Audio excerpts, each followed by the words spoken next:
What's up, guys? I'm Coach Louie. Welcome to lgthetrainer.com.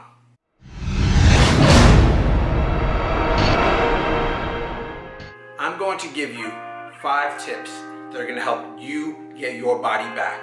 Now, I can tell you certain macros or certain workouts or structures or this or that, but none of that matters if you don't get these crucial 5 things in order so that you can succeed in your training and your nutrition.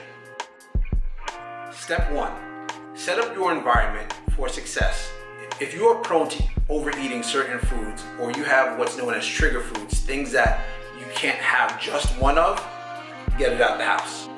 If you think that you might be having 1 too many drinks throughout the week, get it out of the house. If you know you're not eating enough protein, eating enough fruits and vegetables, getting enough water, bring that into the house. Nothing is necessarily off limits, but you also need to know what your stresses are and what are things you trigger on so that you can avoid them. There's nothing to be fearful of any food or any drink, but as we all know, poison is in the dose. And if you are trying to get your body back, having things that are counterproductive to your goal in your home is not going to help you. Make sure that when you do your next food shopping, the foods that you eat are going to cater to your goals and that you can also stomach them. This doesn't mean you need to eat egg whites and chicken all day and broccoli. No. You can have your pastas. You can have your rice and your beans. You can have anything in this world. You can have frozen pizza. You can have whatever. But if it's something that's going to make your goals that much harder to reach, don't buy it. Step 2, keep yourself accountable and tell somebody that'll support you. There's no bigger drive than knowing that other people know your goals. And sometimes that's a good thing, but in this case, if you don't have anybody to keep yourself accountable to, you can go ahead and do all the wrong things and not tell anybody. And then you're not keeping it honest with yourself.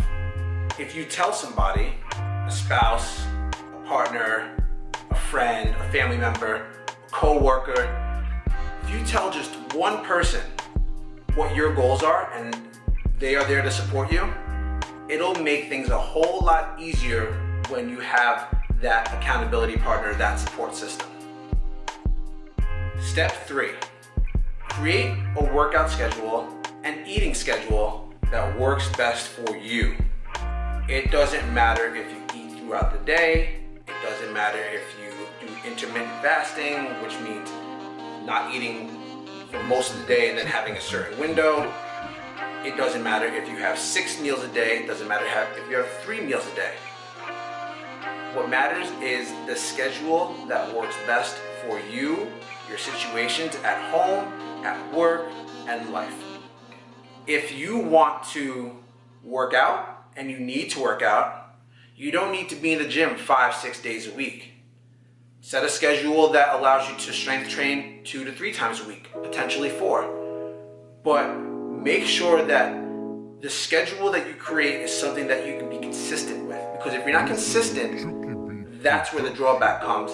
And that plan that you have created is actually not working for you. It's not tailored and catered for you. You need to make sure that whatever you do, however you eat, however you train, it works best for you and your schedule.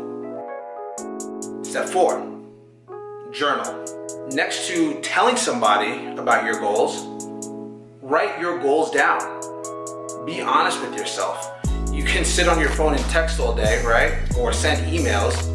You can shoot a note in your phone and say, I did this today. I felt this way today. I did this today. I didn't do this today.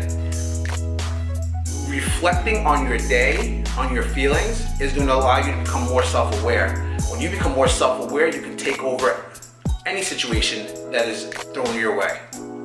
Having more self-awareness is going to allow you to make sure that when something comes your way, whether it was you're doing or out of your control, that you can manage the situation and take action without having a bad reaction.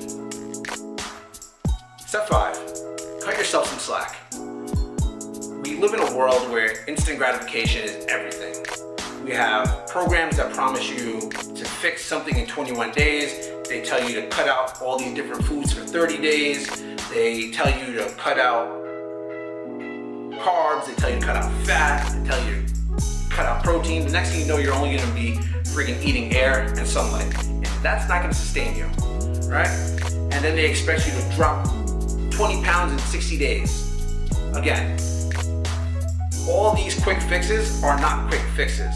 They are just a journey down the road of resentment where you don't want to be.